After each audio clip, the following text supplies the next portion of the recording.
I whether understand she why you're did or asking. not. We're looking to get an answer. I don't have an answer today. But do you know if someone has anyone in, where do these forms, once they are signed, go? Where in the building do they Yeah, go? I mean, if I asked for the form of someone else who left, say, I'm not where would we'd it be be? willing to give you access to. Well, I mean, Joining us now is Andy McCarthy, former federal prosecutor, National Review columnist, and author of Faithless Execution, building the political case for Obama's impeachment. Hello, Andy. Hey, Steve, how are you? Oh, boy, I'm great. So much to get to. I'm going to try to hit on all three of your most recent pieces at National Review. They're all great, but I want to ask you, how long could the State Department get away with this? I know Fox, for one, has issued or submitted a FOIA request to find out the answer to the simple question, which Jen Psaki will not answer, hasn't answered for days, many days on end. Did Hillary Clinton sign the required separation form that every State Department and government employee has to sign upon leaving office? And if she did, then we'll know if she lied, committed perjury, and if she didn't, we need an answer as to why she was above the rules. What the heck is going on? Well, there's two potential answers here, Steve, and I point out to people also that let's remember this is a government form, which means there's probably 18 copies of it running around the State Department, right? It's not like they're chasing around after one little piece of paper, right. And it's been microfiched and scanned and every which way but loose. So they could get their hands on it if they wanted to. There's only two possible answers here, and neither one of them is good. Either she signed it, and that's one set of problems, or she didn't sign it, which is another set of problems that the State Department is complicit in. And it also leads to, the natural question of what about the similar forms for people like Huma Abedin and, the rest of Mrs. Clinton's closest advisors, who also, by the way, had accounts on this Clinton email account, email server. Yep. Well, you're mentioning her name. God knows when Michelle Bachmann and some others in Congress a few years ago tried to mention her name, John McCain ran to her rescue. So I haven't heard anyone except people such as yourself and a few others, nobody who's an elected official, dare mention the name Huma Abedin. Yeah, well, I think it's a natural question, and here's why it's a really important question, Steve. It's not just like a gotcha moment. According to the way Mrs. Clinton and those around her described Miss Abedin, she was one of Mrs. Clinton's go-to advisors on the Middle East, which is really the issue that overwhelmed Mrs. Clinton's tenure at the State Department. And we have the very real specter here that if they had communications with one another, that neither end of those communications was ever captured by the government system. Now, we also know that the thing that Mrs. Clinton said a week ago about retention on that score is also incorrect. It turns out that the State Department didn't systematically capture and retain every email that was kept on the government system.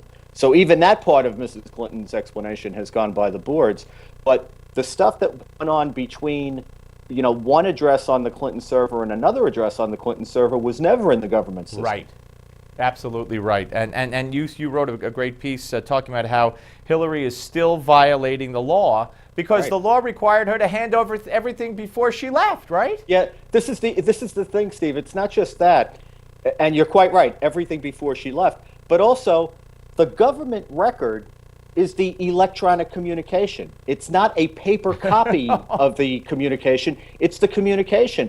And this is not, I'm not just lawyering this. The point is, part of the reason it's important to have the record as opposed to a paper copy of it is, in terms of taxpayer expense, it's much easier to deal with electronic communications than paper copies of them. And in terms of like searchability, if you have a request from Congress, from a court, from the public, the kind of searches that they have to do to find out if they have records that answer those requests, you can't do those with paper documents. That's insane. And by the way, what's the advantage to Hillary? I mean, there are things that are traceable if you just forward an email as opposed to printing up a hard copy, right?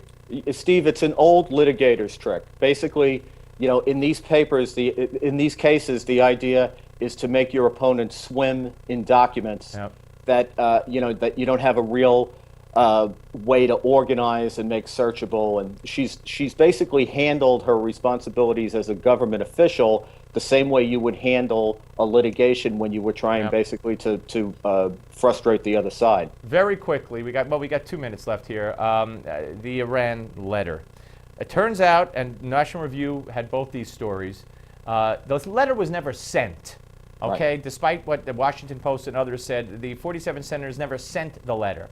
Right. Barack Obama has the chutzpah and the gall to go on an interview yesterday and talk about how this is almost unprecedented. Almost, he said. And then he says, we couldn't find any examples of it. When in fact, he, according to a report in National Review by Michael Abedin, said when he was a senator running for president in 2008, he sent an ambassador to talk to the Ayatollah and whisper in his ear, like he whispered in the ear of Medvedev, to say to Putin, hey, wait till I get in there, but we wait till after the election, I'll have more flexibility. And what he did is 100 times worse.